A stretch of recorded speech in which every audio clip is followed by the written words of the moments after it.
Grayzone Warfare is making a massive change and overhaul to their vision and their updates for the game. If you guys care about Grayzone Warfare, if you like PvP, if you like milsim survival games, you don't want to miss this video. Earlier this week, I was able to sit in a call with a bunch of the devs for Grayzone Warfare and Mara, the head of Madfinger, as they shared their vision of how they want to revitalize, if you will, Grayzone Warfare and the changes they want to make to the game. Oh yeah, by the way, the gameplay you see here, it's the new weather effects coming with this new update, and it's gorgeous, isn't it? I'll talk about that a little bit later though, but first, I want to talk about why they're making this switch in the roadmap and why the team is pivoting their goals of the next update. The next update, which was scheduled for spring of 2025, was called Dark Revelations. It was supposed to be a lore-filled, quest-filled, and story-driven update for the game. The real Dark Revelation is that ever since the peak of Grayzone Warfare with its launch back on April 30th, it's failed to grasp its players again ever since it hit that peak concurrent player count of around 70,000 players. They are aware of that player base is averaging around 1,500 concurrent players now at any given point, and the truth is that that's not going to really drive that long-term growth that they're searching for. So they swapped and pivoted. The new update coming in spring/Q2 of 2025 is now called Winds of War. It's a massive PvP overhaul of the game with so many features and PvP focused changes. I can't even begin to tell you how excited I am for this. When I was sitting in this call, I was just like a little kid, super excited with all these features that are coming out, and I promise you guys are going to feel the same exact way when I go over them. Back in November of last year, we got the Night Ops update. It brought a massive amount of quality of life changes, more than I had even thought were coming, and it was a really, really good update. But still, the game lacked any true overhauls, and let me tell you, this won't be the same case with this massive new update. With these changes, I think you can bring a hefty amount of players back in and bring in a bunch of new players ready for a fun, survival/milsim/open world PvP experience like no other. And that's enough of the yap, Rich. What are the changes? Let's get into it. You've obviously previewed it enough. You've got us hyped. Let's talk about it.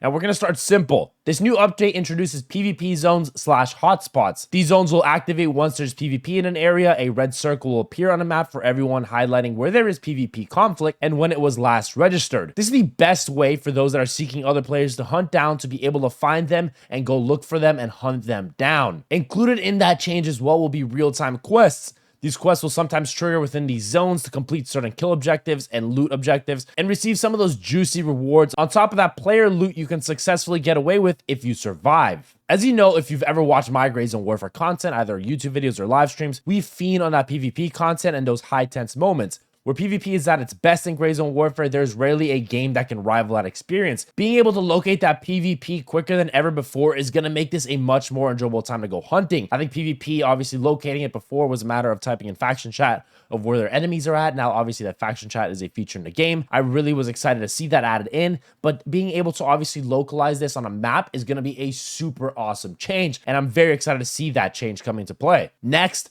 probably the biggest part of this update will be the COPs.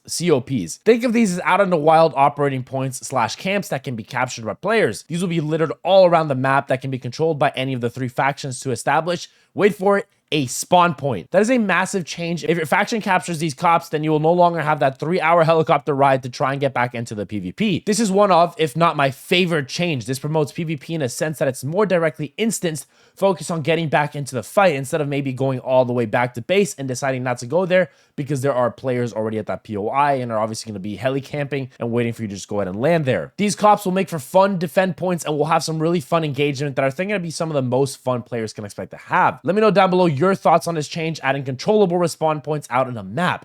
I personally think this is a great addition, but would love to hear your thoughts. Plus, I know Madfinger loves the community feedback I share with them from you guys. Okay, but that is definitely not all of the changes, okay?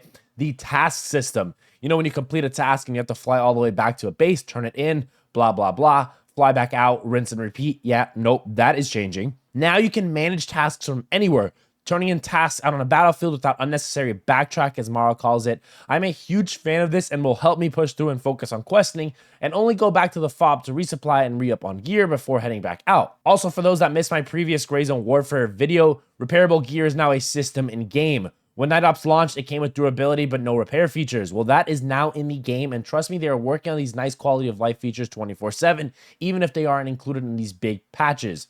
That being said, I'm a huge fan of this change, as I think turning in tasks was such a pain. I really love this idea. They mentioned at some point if there was a collect item task that you will obviously have to go back and turn it in because you can't do that from out on the field, but they didn't clarify if that would make it into the final build, but we will see when the time comes. They also have in place a new special vendor that sells some exclusive gear that will be in certain spots of the map in these high-risk zones. Kind of like a black market in DayZ, if you will, if you know what that is, but a more dynamic one. This is going to add some more PvP zones as players know that they want that high-end gear. They'll have to hunt down the special vendor, and obviously more players will be expecting that, so they can go chase down PvP in that area. There's going to be more info on that down the line as we get closer to that update, but that's a really cool change, and I'm really excited to see how that fleshes out. And also, now's a good time to mention that they made it easier to reach max level vendors in this last update that they put out. So for those that felt like they would have to grind forever, fear not, this was already addressed in a previous update, and I also addressed it in my video. Next up, friend and foe identification has never been easier with this update. While I love the immersion, the milsim of having to check fire before diving into a fight unknowingly shooting at a friendly, we've all done it. There will be a new enhanced radio communication and faction identification.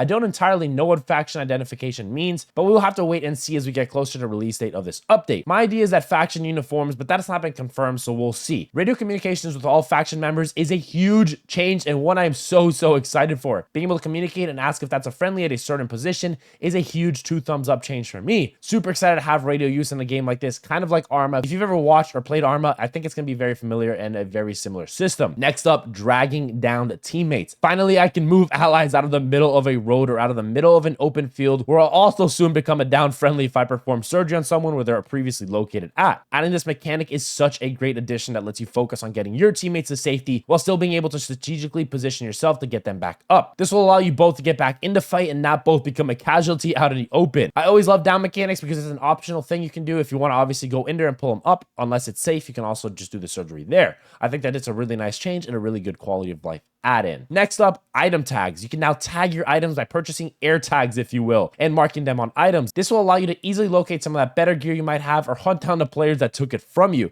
This is a very solid feature because I know we've all spent hours trying to find our dead bodies with gear on it and weapons we wanted back. These tags will allow us to really focus in on getting that gear back and getting back into the fight. I think they have to balance this by not making tags obviously super cheap, because then it'll be really just a matter of not being able to loot other players because they'll be able to track you throughout the map. But I think being able to tag this in some of that higher end gear will be really nice. The health system will also be getting a rework in this update where they mentioned improved damage mechanics, gut shots now being a new organ, no longer registering stomach shots as torso shots, stun effects, headshot dynamics. We'll see more of these in a build closer to the update, but I like the fleshed out version of this. I like that they're identifying issues that may be abusing the health system and working on them. I'm curious and potentially iffy on the headshot dynamics and what that means, but once I know more, we'll dive into that. I felt it was still worthy about talking about this, even though a lot of players' complaints don't really lie with the health system of the game right now. And a change you've been looking at this whole time throughout this whole video has been weather systems. As you see here, rain alone changes the landscape of battle and vision. Not only does it look beautiful, but it will mask footstep audio as well. It will limit visibility and add required improvisation before entering into combat, with the rain changing up the entire battlefield. They nailed it, by the way. This rain looks stunning and fantastic and adds such immersion to the battlefield. I cannot wait for this. They'll also be introducing seasons into the game. Fall, winter, spring, summer, all the above. Immersion into the battlefield like you've never seen it before with all these PvP changes is just amazing, and I cannot wait to see how it makes the game even look more beautiful and more immersive. Oh, also, yeah, you're gonna need NVGs now, by the way. We all know when Night Ops came out, the nighttime was just a black daytime. It was still super bright and easy to see and locate enemies even without night vision. Well, they were aware. Now it's dark. It's very dark. You are finally going to see NVGs become a real part of the game loop now at nighttime, and I cannot wait to see this happen and wait to see it implemented in the game, as I really thought NVGs needed some more use in them, and now that they're really honing in on the brightness of nighttime, that I think we're going to see a lot of these changes come into play. They also mentioned localization, translating content for players to be able to immerse themselves all over the world. Big fan of this, and I love this addition into the game. There will also be a ton of quality of life changes coming to the game with this update. But let me know down below if there are some changes you want to see me share with them that you guys want to see come into the game with this update. Whew, that's a lot of stuff, right? Well, did I mention that there are 128 custom player servers coming as well? Level 4 armor as well. Did I mention that? We're also going to be making our own server when this comes into play, adding to our immersion of Gray Zone Warfare, whether we make it our own situations, we do community battles versus other creators, scenarios of defending certain POIs, you name it, we are making it. Let me know some ideas down below of some cool custom server ideas, because we are 100% going to have some cool stuff coming when this drops. So stay tuned here. I mean, when they drop the news of custom servers and then they drop the news of 128 player custom servers, the opportunity to do stuff with that in Gray Zone Warfare is endless. And I am so excited to keep covering that and obviously dive into it as we get more details of it later down the line. So that's Gray Zone Warfare's complete overhaul of systems and focus of their game and their next update and roadmap of the game. PvP players finally get their day. As they say, every dog has its day. We are finally having its day. I love every addition or change they're bringing. They seem to be well aware of what they need to do, and this is a big positive to me. I love talking with the team and hearing what they have to say. Madfinger is a great team, and I think we can really lock in on a great vision of what Gray Zone Warfare can be with a lot of these changes coming in this next update. So with all that said, let me know your thoughts down below in the comment section, as I will 100% be going over all of them and replying to you guys, and obviously just getting some ideas back and forth with you guys. Also, join the Discord to share your thoughts with me, or talk to me directly in there as well. Is a great way to communicate with me outside of the YouTube comment section. Guys, if you enjoy my content and want to catch me live, my live streams are returning this week, and I generally stream FPS content, so expect some Arma Reforger, Star Citizen, and maybe some Gray Zone Warfare. As currently I'm missing the game quite a bit these days, so head on over to Twitch and click that follow button over there as well. Also, follow me over on TikTok, as I aim to grow the short form content if you like taking in some of that content, as well as your support means the world to me, guys. So thank you for that. And with all that said, guys, Gray Zone Warfare has a massive update coming, and this is a super exciting time for the game, and as I hope to see obviously the player base grow again, and we'll see as obviously PvP becomes a major focus of the game, how that's going to shift the obviously outcome and view of the Gray Zone Warfare fans. Thank you for watching. Thanks for taking your time to watch the video, and if you want to help the channel reach that 10,000 sub mark for 2025, don't forget to hit that sub button and join an amazing growing community, guys. I'll catch you guys later. Thanks for watching. Peace and love as always. Bye.